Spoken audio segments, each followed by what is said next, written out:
नमस्कार विद्यार्थी मित्रांनो, आजच्या चालू घडामोडीच्या भागामध्ये तुम्हा सर्वांचं मनपूर्वक स्वागत. आणि विद्यार्थी मित्रांनो, आजचे जे काय प्रश्न आहेत ते आपण चेक करणार आहोत, पाहणार आहोत. आणि या प्रश्नाचं योग्य ते विश्लेषण जे आहे तुम्हाला याच व्हिडिओमध्ये बघायला मिळणार आहे. आणि त्यासाठी मी असिस्टंट प्रोफेसर रमेश घोरपडे. विद्यार्थी मित्रांनो, या लेक्चरमधला जो पहिला प्रश्न आहे तो प्रश्न काय म्हणतोय बघा. महिला एकेरी प्रकारामध्ये 500 सामने जिंकणारी पहिली भारतीय. आता बघा कसं असतं माहिती आहे का, की भारताच्या संदर्भामध्ये कुठल्याही पहिल्या ज्या काही गोष्टी आहेत या गोष्टी परीक्षेच्या दृष्टीने खूप महत्त्वाच्या असतात. परीक्षेमध्ये त्या विचारल्या जातात, म्हणून त्या चांगल्या करायच्या. भारताची पहिली जी काय महिला आहे आणि जगातली 6व्या क्रमांकाची ती महिला ठरलेली आहे.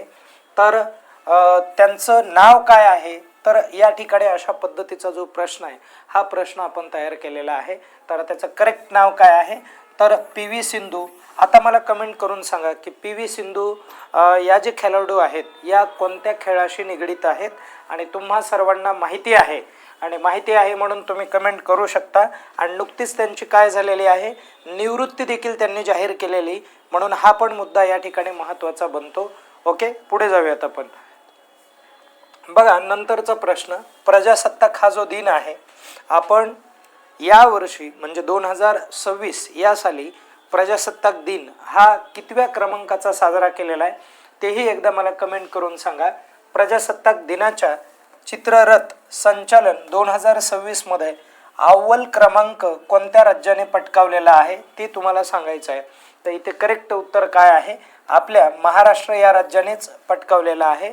आणि महाराष्ट्र राज्याचं चित्ररथ कोणतं होतं ते देखील एकदा मला तुम्ही कमेंट करून सांगा. तोही एक महत्त्वाचा या ठिकाणी ॲस्पेक्ट बनतो. आपण पुढचा प्रश्न बघूयात. बघा 6व्या खेलो इंडिया विंटर गेम्स जे आहेत त्याची आवृत्ती होती 6 क्रमांकाची. आणि या आवृत्तीमध्ये किंवा या स्पर्धेमध्ये कांस्य पदक पटकावलेला कोणता खेळाडू आहे, तर कांस्य पदक हे जे आहे हे आरुष तिवारी याने पटकावलेला आहे. म्हणून हा एक मुद्दा लक्षात राहू द्या.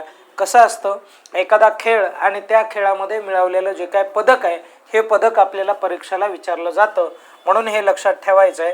पुढे जाऊयात. बघा या ठिकाणी HAL आणि UAC. आता HAL म्हणजे काय, तर याला आपण हिंदुस्तान एरोनॉटिक लिमिटेड ही एक कंपनी जी आहे, ही कंपनी प्रामुख्याने विमानाच्या संदर्भामध्ये काम करते किंवा विमानांचं प्रोडक्शन करते अशी ती संस्था आहे. आणि त्यानंतर इकडे UAC म्हणजे युरोपियन एअरक्राफ्ट कॉर्पोरेशन आहे. आणि अशा प्रकारची ही एक संस्था युरोपियन राष्ट्रांची विमान प्रोडक्शनची ती एक संस्था आहे आणि किंवा कंपनी आहे असं तुम्ही म्हणा.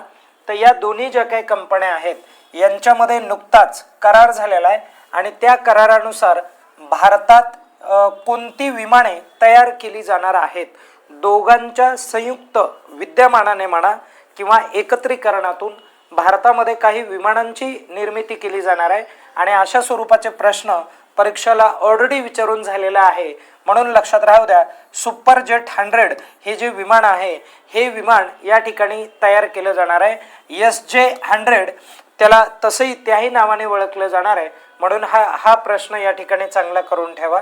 पुढे जाऊयात. बघा पुण्याचे माजी महापौर राहिलेले आणि त्याचबरोबर राष्ट्रवादी काँग्रेस जे आहे या राष्ट्रवादी काँग्रेसचे ज्येष्ठ नेते शांतीलाल सुरतवाला यांचे नुकतेच निधन झालेले आहे. तर निधनाच्या वेळी त्यांचं वय टिंबटिंब इतकं होतं ते तुम्हाला सांगायचं आहे किंवा अशा स्वरूपाचा प्रश्न विचारला जातो. तर इथे हे क्लिअर करा, लक्षात घ्या. शांतीलाल सुरतवाला हे जे आहेत हे राष्ट्रवादी काँग्रेसच्या संदर्भामधलं एक व्यक्तिमत्व आहे किंवा राजकीय नेते आहेत. तुम्हाला असं देखील म्हटलं जाईल की शांतीलाल सुरतवाला या ज्येष्ठ नेत्यांचं नुकतंच निधन झालेलं आहे, तर ते कोणत्या पक्षाशी संबंधित असलेले नेते होते अशा स्वरूपाचा देखील आपल्याला प्रश्न परीक्षेमध्ये विचारला जातो. आणि जे महत्त्वाचे महाराष्ट्रातले जे काही नेते असतात या नेत्यांबद्दल आपल्याला या गोष्टी माहिती असणं गरजेचं असतं.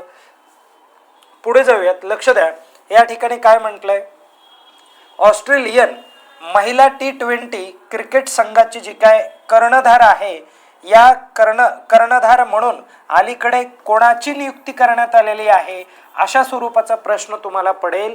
एखादा क्रिकेटचा संघ असेल किंवा ठीक आहे ग्रुप असेल, तर या संघाचा जो काही कर्णधार आहे हे आपल्याला माहिती असणं गरजेचं असतं.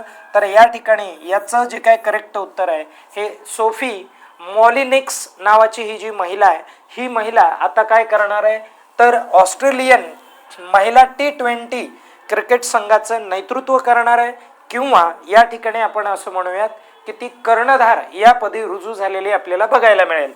पुढे जाऊयात. नंतरचा प्रश्न बघा. रशियाचे प्रसिद्ध सुपरजेट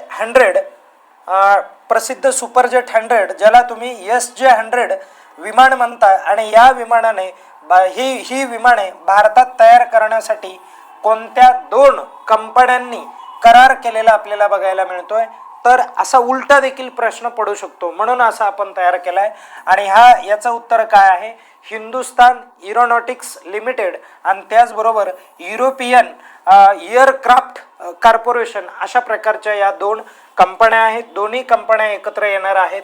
त्यानंतर एप्रिल 2026 पासून सुरू होणाऱ्या कालावधीत भारतीय अर्थव्यवस्थेचा विकास दर जो आहे तो कितीच्या दरम्यान राहण्याचा जो अंदाज आहे आर्थिक सर्वेक्षण 2025-26 नुसार वर्तवण्यात आलेला आहे, ते तुम्हाला सांगायचं आहे. आणि याचं करेक्ट उत्तर काय आहे, तर तो जो दर आहे मित्रांनो तो 6.8 तसेच 7.2 या दरम्यान तो दर असू शकतो. अशा पद्धतीचा जो काय मुद्दा आहे हा समोर आलेला आपल्याला दिसून येतोय. नंतर बघा, केरळ नावाचं जे राज्य आहे, या केरळ नावाच्या राज्याची राजधानी जी आहे ती राजधानी एकदा मला कमेंट करून सांगा. मित्रांनो बघा की केरळ सरकारचा JC डॅनियल पुरस्कार 2024चा पुरस्कार होता, पण हा पुरस्कार जाहीर झालेला आहे 2025ला. आणि तो कुणाला दिला, तर अभिनेत्री शारदा यांना तो पुरस्कार दिलेला आहे.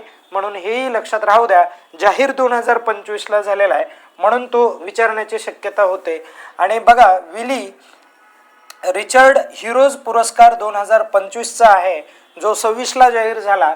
आणि भारतातून कोणत्या डॉक्टरला प्रदान करण्यात आलेला आहे, तर हा जो पुरस्कार आहे मित्रांनो, हा पुरस्कार डॉक्टर चंद्रकांत लहरिया यांना तो काय करण्यात आलेला आहे, प्रदान करण्यात आलेला आहे.